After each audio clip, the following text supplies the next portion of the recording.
ಆತ್ಮೀಯ H16 news ಸಿದ್ದರಾಮಯ್ಯಗೆ ಸ್ವಾಗತ. ನಾನು ನಿಮ್ಮವ MI ಅಥವಾ ಮಲ್ಲಪ್ಪ ಜೋತಾರ್. ಆತ್ಮೀಯರೇ, ರೈತ ಸಂಘದ ಅಥವಾ ರೈತರ ಹೋರಾಟ ನಿರಂತರವಾಗಿ ನಡೀತಾನೆ ಇದೆ.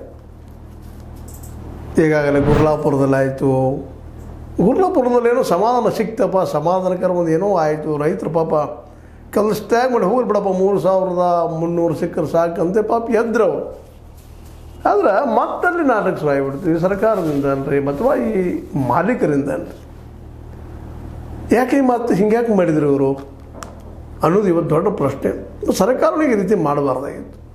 9 ಮೇಲೆ ಇತ್ತಪ್ಪ ಅಂತಂದ್ರೆ ಅವರಿಗೆ 3305. ಇವತ್ತು ಮತ್ತೆ ಬಾಗಲಕೋಟೆಯಲ್ಲೇ ಆಗಲಿ, ಮುಧೋಳದಲ್ಲೇ ಆಗಲಿ, ಅಥವಾ ಅಥಣಿಯಲ್ಲೇ ಆಗಲಿ, ಅಥವಾ ನಮ್ಮ ವಿಜಯಪುರದಲ್ಲೇ ಆಗಲಿ, ಅಥವಾ ಬಿಜಾಪುರದಾಗಲಿ ಈ ಮೂಮೆಂಟ್ ಮುಂದುವರಿತಾ ಇರಲಿಲ್ಲ.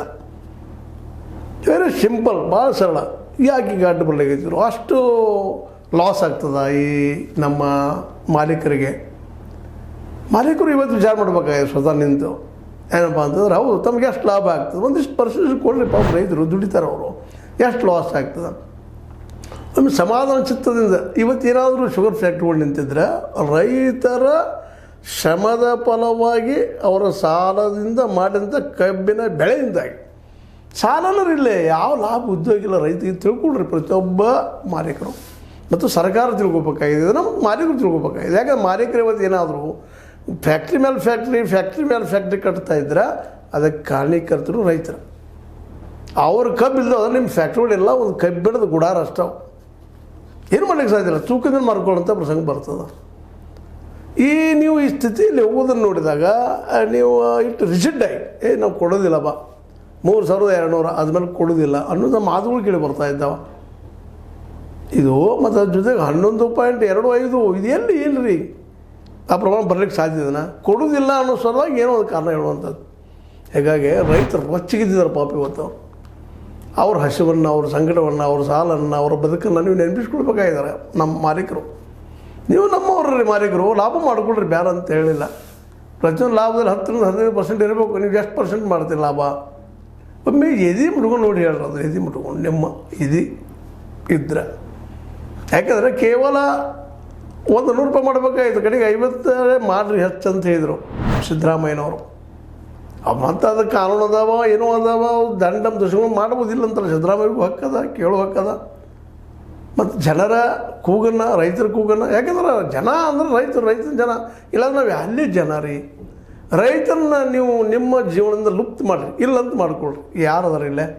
ನಮಗೆ ಹೊಟ್ಟೆ ಹಾಕೋರು ಯಾರ, ನಮ್ಮ ಉಳಿಸೋರು ಯಾರ, ಬೆಳೆಸೋರು, ಇದೊಂದು ಚಿಂತನೆ ಬೇಕಲ್ಲ. ಮಾತೈತಿದ್ರೆ ದೊಡ್ಡ ಮಾತು ಮಾತಾಡ್ತೀರಿ. ಇಲ್ಲರಿ ನಾವು ರೈತರ ಹೆಸರಾಗಿದ್ದೀವಿ ಅಲ್ಲ. ಒಮ್ಮೆ ಚಿಂತನೆ ಮಾಡಿರಿ. ಇವತ್ತು ಚಂದ್ರರಾಜ ಹೆಟ್ಟಿಗಳು ಇರ್ಬೋದು, ನಮ್ಮ ಯತ್ನಾಳರವ್ರು ಇರ್ಬೋದು, ಇವರು ರಾಜಕೀಯ ಮಾಡೋರು, ಇವರೆಲ್ಲ ನಮ್ಮ ಲಕ್ಷ್ಮೀಬಾಯಿ ಹೆಬ್ಬಾಳ್ಕರ್ ಅವ್ರು ಇರ್ಬೋದು, ಸ್ವತಃ ನಮ್ಮ ಸತೀಶ್ ಅವರಾಗಿರ್ಬೋದು, ಬಾಲಚಂದ್ರರಾಗಿರ್ಬೋದು, ಇವರು ಸ್ವತಃ ವಿಚಾರ ಮಾಡಬೇಕಾಗಿದೆ. ಎಷ್ಟಪ್ಪ ನಾವು ಗಳಿಸ್ತೀವಿ ಅದರಲ್ಲ. ಲಾಭದಲ್ಲಿ ಇದ್ದೀರಿ ಇಲ್ಲ ಅಂತಲ್ಲ, ನಡೆಸ್ಲಿಕ್ಕಾಗಲ್ಲ ಅನ್ನೋದಕ್ಕೂ ಮಧ್ಯಾವ ಕಾರಣಕ್ಕೂ ಯಾರೇ ನಡೆಸೋಕೆ ಕೊಟ್ಟಿದ್ದೀರಿ, ಕೊಡ್ರಿ. ಆದರೆ ರೈತ ಇನ್ನು 3250 ನಿಮ್ಗೆ ಕೊಡೋಕ್ಕಾಗೋದಿಲ್ಲ ಅಂತ ನಿಂತಿದ್ದೀರಿ. ಅದಕ್ಕೆ ಮತ್ತೆ ಸ್ಟಾಕ್ ಆಗ್ತದೆ.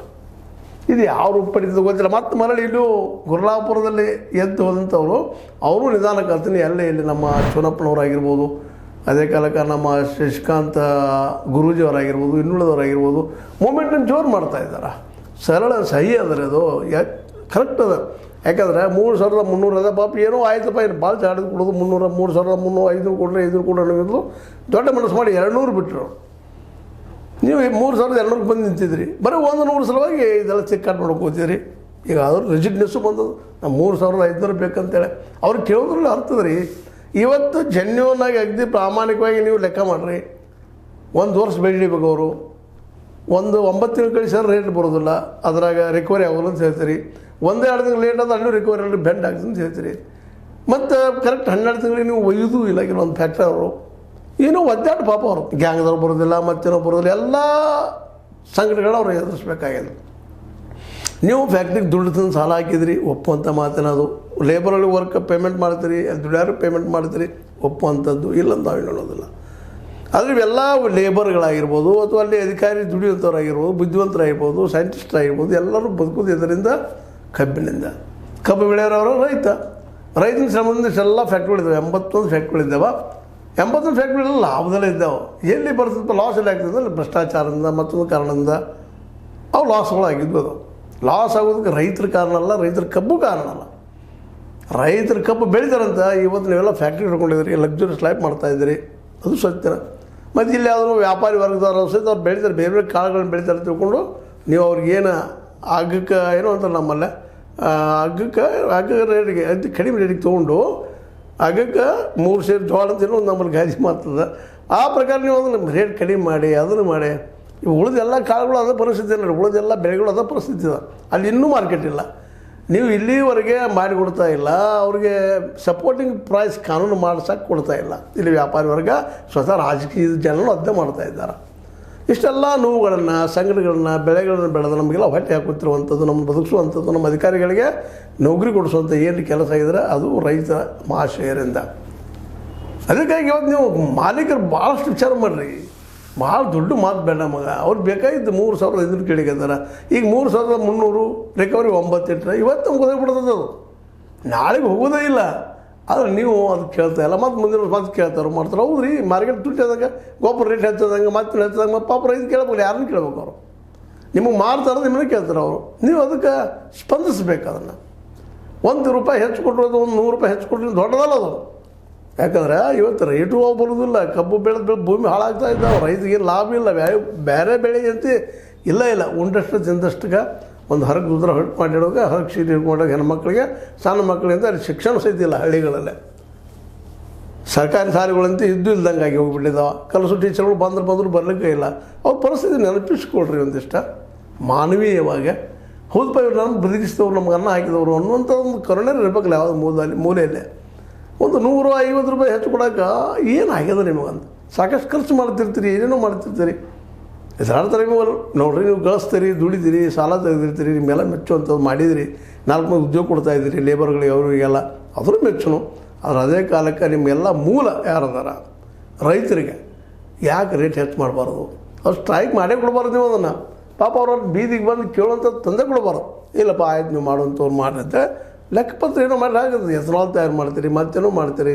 ನಿಮಗೆ ಇವತ್ತು ಒಂದು ಫ್ಯಾಕ್ಟ್ರಿ ನಡೆಸೋಕೆ ಪರ್ಮಿಷನ್ ಸಿಕ್ಕೈತೆ ಅಂದ್ರೆ ಇಲ್ಲ ಸೆಂಟ್ರಲ್ದವ್ರು ಭಾಳ ಕೊಂಡುಕೊಳ್ಳೋದಿಲ್ಲ. ಹಂಗೆ ಏನೇನೋ ವಾದ ಮಾಡ್ತೀರಿ. ಸ್ವತಂತ್ರವಾದ ಮೀಡಿಯಾಗೆ ಬೇಕಾಗಿರುವುದು ಸ್ವತಂತ್ರ ಧ್ವನಿ. ಆ ಸ್ವತಂತ್ರ ಧ್ವನಿ ಉಳಿಸಲು ನೀವು ಮಾಡಬೇಕಾದದ್ದು ಇಷ್ಟೇ. ಅದೇನಪ್ಪಾ ಅಂತಂತಂದ್ರೆ ನಿಮ್ಮ ಕೈಲಾದಷ್ಟು ಸಹಾಯ ಈ ಚಾನಲ್ಗೆ ಮಾಡಿ ಹಾಗೂ ನಿಮ್ಮ ಧ್ವನಿಯನ್ನು ಕಾಪಾಡಿಕೊಳ್ಳಿ. ಸ್ಟೇಟ್ದವರು ಸೆಂಟ್ರಲ್ ಮೇಲೆ ಹಾಕ್ತಾರೆ, ಸೆಂಟ್ರಲ್ದವರು ಸ್ಟೇಟ್ ಮೇಲೆ ಹಾಕ್ತಾರೆ. ಪ್ರಹ್ಲಾದ್ ಜೋಶಿ ಅವರು ಸಿದ್ದರಾಮಯ್ಯ ಮೇಲೆ ಹಾಕ್ತಾರೆ, ಇಲ್ಲ ನಮ್ಮ ಶಿವಾನಂದ ಪಾಟೀಲರು ಇಲ್ಲ ಕೇಂದ್ರದಿಂದ ಅವ್ರ ಮೇಲೆ ಹಾಕ್ತಾರೆ.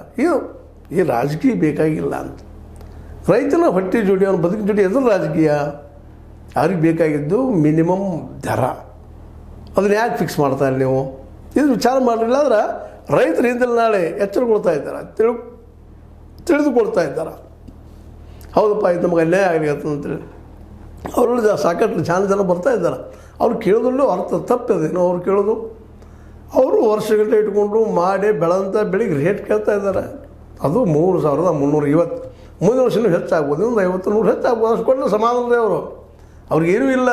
ಸಾಲಗಾರ ಬಂದು ಕಾಡ್ದಂಗೆ ಆ ಬಡ್ಡಿ ಕೊಟ್ಟು ಮತ್ತೆ ಸಾಲ ಮಾಡ್ತಾರೆ. ರೈತರ ಪರಿಸ್ಥಿತಿ, ನಾನೂ ಒಬ್ಬ ರೈತ ಬದುಕಿದ ನನಗೆ ಗೊತ್ತದು. ಸಾಲ ಬಗ್ಗೆ ಹೇಳ್ತಪ್ಪ ಅನ್ನೋಂಗಿಲ್ಲ ಅವರು.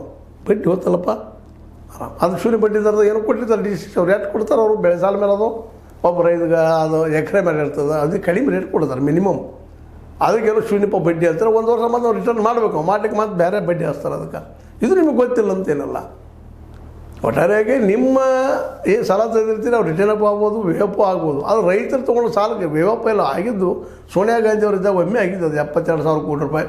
ಅದ್ರ ನಂತರ ಯಾವ ಸಾಲು ಮನ್ನಾ ಇಲ್ಲ. ಸುಮ್ಮನೆ ಮಾಡ್ತಾನಂತ ಸಿದ್ದರಾಮಯ್ಯರಿಂದ ಹೇಳಿದ್ರು, ನಮ್ಮ HD ಕುಮಾರಸ್ವಾಮಿ ಹೇಳಿದ್ರು, ಎಲ್ಲೋ ಒಂದು 4 ರೈತರಿಗೆ ಹೆಲ್ಪ್ ಆಗಿರ್ಬೋದು. ಇಡೀ ರೈತ ಸಮುದಾಯಕ್ಕೆ ಹೆಲ್ಪ್ ಆಗಿಲ್ಲ. ಅದರಿಂದ ಸಾಲ ಮನ್ನಾ ಮಾಡ್ತೀವಿ ಸುಳ್ಳು ಅವಾಜ್ ತೊಗೊಂಡ್ರು, ಪ್ರಚಾರ ತೊಗೊಂಡ್ರು ಎಲ್ಲರೂ ಸಿಕ್ಕಂಗೆ ಪ್ರಚಾರ. ನಾವು ರೈತ ಪರ ಅಂತೇಳಿ.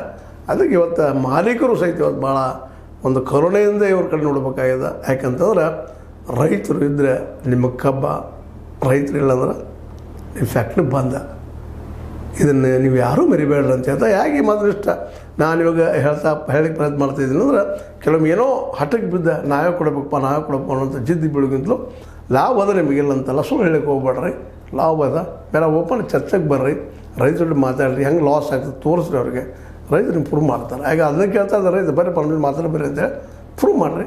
ಪಾಪ ಭಾವನೆಗೆ ಬೀಗಿಸಿ ಏನೋ ಒಪ್ಕೊಂಡಿದ್ದಾರೆ ಮೊನ್ನೆ ಭಾವನಾಜೀವಿಗಳು, ನಮ್ಮ ರೈತರು, ಶಿವನಪ್ಪನಂಥವ್ರು, ಶಶಿಕಾಂತ್ ಗುರೂಜಿ ಅಂಥವ್ರು, ಇನ್ನೂ ಅನೇಕ ನಾಯಕರು ನಿಮ್ಮಲ್ಲೂ ಇದ್ದಾರೆ.